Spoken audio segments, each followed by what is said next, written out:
Welcome back, Helldivers, to your brand new news update. Now today we're going to be talking about something new which is going to be updated in the game. It's already there, but so many people don't know about it, and it's really strange. And the reason I'm making this video is because I've just had like a lot of comments saying, Dom, thanks for this, like I had no idea this even existed. And I'm sure there's loads of you out there that do know, but I just thought it was really strange. So I'm going to cover all the news in today's video. If you do enjoy, make sure to smash that like button, subscribe if you're new around here, and thank you guys for the support. So pretty much it started off the whole conversation from someone in the Discord saying, at TwinBid, there is a small debate regarding the SEAF support. If we liberate the related planets, will we have that bonus back, or is it gone for good? And TwinBid went on to say, the specific 5% bonus Vernon Wells contributed with is not coming back if the planet is liberated. The automatons have destroyed it all. However, Heath, Angel's Venture and Asir Pass still have their bases intact. If those are lost, the bonus goes away. There may be other chances to establish new bases / bonuses going forward, but our enemies may also erect equipment that will affect our liberation compatibilities. Now, after that, someone said, any reason why the liberation bonus doesn't show up on the effect screen?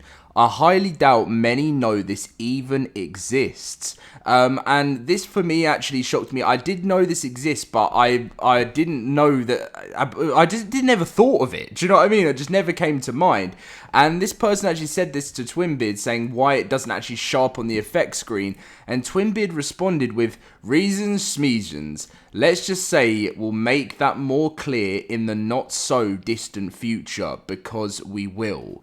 So anyone that was wondering anything about the liberation bonus, Helldivers team are going to work on this and sort this out, so it is going to make it more clear in the future, and so you understand about the bonuses a bit more. I think this is quite big because people may want to fight even more when they know that they have a chance of losing their bonuses if they can defend a certain planet. And if maybe we fail a major order and one of our favorite planets gets kind of taken over by the automatons, it's like, you know, it's one of those feelings of like, if we see, right, if we lose this bonus, we might want to fight for it more, you know. So I think it plays quite a big part in the game, and for anyone that didn't know, I hope that helped you out.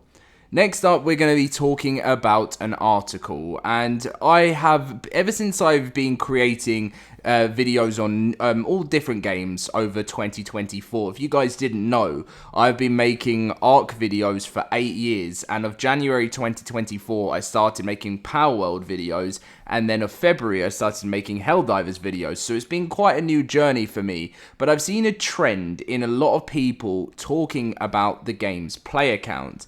Now, of course, when I was making Ark videos, I was always talking about the player count because it was dropping and I was getting a bit worried about it because I was thinking, you know, this is the game that I love creating content for. I don't want to see it suffer due to bad decisions. But people have been hammering on Helldivers about the player count recently, and we're going to be reading through a new article from Eurogamer which talks about it, and then we're going to break it down. So they say Helldivers 2 sees a huge drop in player numbers since release. Developer believes initial success isn't down to price. So Arrowhead's chaotic alien shooter Helldivers 2 became PlayStation's fastest selling game ever. But despite its initial success, player numbers have since declined. A look at the game's Steam chart shows a steady drop since February when the game launched, according to SteamDB, and at its peak shortly after launch, there were 458,000 concurrent players in comparison to its peak of the last 30 days, which was 166,000. That's a drop of 64%. Looking by average players, February had 208,000 Helldivers in-game. That average player count has dropped to 78,000 over the last 30 days, a 62% drop. Of course, player numbers are expected to drop over time, but for Helldivers 2, there are a number of factors that may have contributed to this decline. The most notable reason is the infamous PSN debacle that kicked off earlier this month at the start of May. Helldivers 2 publisher Sony announced players on Steam would soon be required to link a PlayStation PSN account to keep playing. This not only resulted in crazy negative reviews from a very disappointed community, but the game was pulled from sale in 177 countries where PSN was not available. Sony soon backtracked on its plan, stating it was still learning what's best for PC players, calling the momental spate of feedback invaluable. Another factor contributing to the game's decline in numbers could be due to the balancing, which Arrowhead's newly appointed Chief Creative Officer and Chairman, Johan, previously admitted that the team sometimes went too far with changing things, and additionally the game has been subjected to bugs and other issues causing player frustration. In response, the Helldivers 2 team is now considering a slightly lower but higher standard update frequency after a busy few months. While there has undeniably been a player drop up in numbers, Helldivers 2 still remains popular, and Johan believes the game's success is not about the price point. Helldivers 2 currently retains a modest $34.99 on Steam. Earlier this week, Johan spoke at the Nordic Game Conference where he addressed Helldivers 2's smash hit status. Here, he stated Arrowhead managed to get the fundamentals right and delivered on the fantasy of the experience. While many others have made shooters like Helldivers 2 before, Johan said his team dug into this believability of what the game, what they would want it to be in that game. Johan also reasoned Helldivers 2 is an authentic experience in a lot of ways and doesn't put up barriers that actually wouldn't be in there. In Star Wars, how many strikes does it take to cut someone's hand off with a lightsaber? It's one, he said. It's fundamental that we adhere here to the fantasy. Fine, balance it, but don't make it two strikes. I know that's false, and I know we're not making a Star Wars game anymore.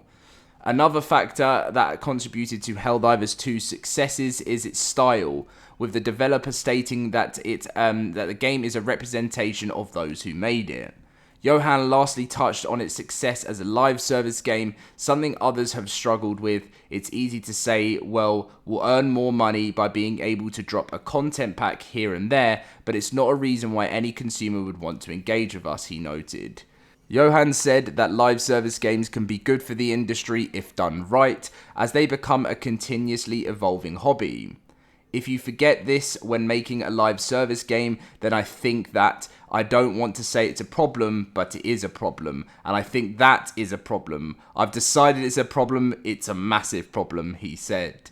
He also implored developers not to shy away from engaging with its community. While he admitted there are some real horrible people out there that should not prevent a studio from interacting with its fan base, he noted that there will be times when people get annoyed, acknowledging that the PSN hoo-ha, but at this point it's like, oh, sorry, yeah, that was a bad move by us, and an apology doesn't mean you devalue your own brand as an organization, it just strengthens you.